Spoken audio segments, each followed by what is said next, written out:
Have you ever looked at your life and thought, why does it feel like I'm the one who suffers the most? You try to do the right thing. You pray, you give, you love people. But instead of blessings, life throws storms your way. Bills you can't pay, people you trusted walking away, sleepless nights where you wonder if God has forgotten you. And then you look around. People who don't even care about God seem to be winning. They're happy, they're successful, they're living the life you've been praying for, while you're stuck in pain. And the question rises in your heart, why am I suffering? Why me? If that's you, you're not alone. One of the most faithful men in the Bible, Job, asked the same question. The Bible calls Job blameless and upright. He wasn't rebellious, he wasn't careless, yet in a single moment, his life collapsed, his children, his wealth, his health, all gone. He went from respected and admired to sitting in ashes, broken and hopeless. And maybe you feel the same. You gave your best in that relationship and still ended up betrayed.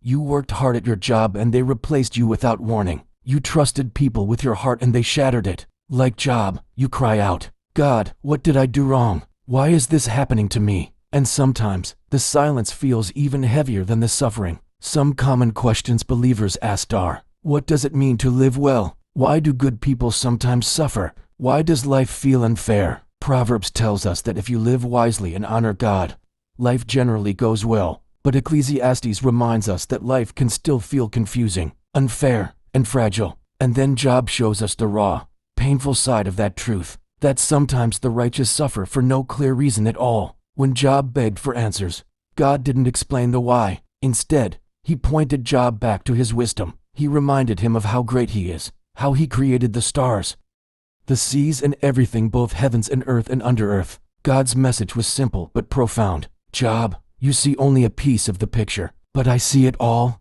Trust me. That's the wisdom of Job's story. It teaches us that peace doesn't come from having all the answers. Peace comes from trusting the one who holds the answers. And maybe that's exactly where you are today. You don't know why the doors keep closing, why healing hasn't come yet, why your prayers feel unanswered. But the same God who carried Job through the ashes is carrying you too. God may not give you every explanation, but he promises his presence. And his presence is enough to carry you, shape you, and prepare you for the blessing ahead. So don't give up. Like Job, you may lose some things in the ashes, but in the ashes, you will also discover something greater, the wisdom of God, and the strength to trust him even when life doesn't make sense. And one day, when you look back, you will see that what felt like the end was only the beginning of your restoration.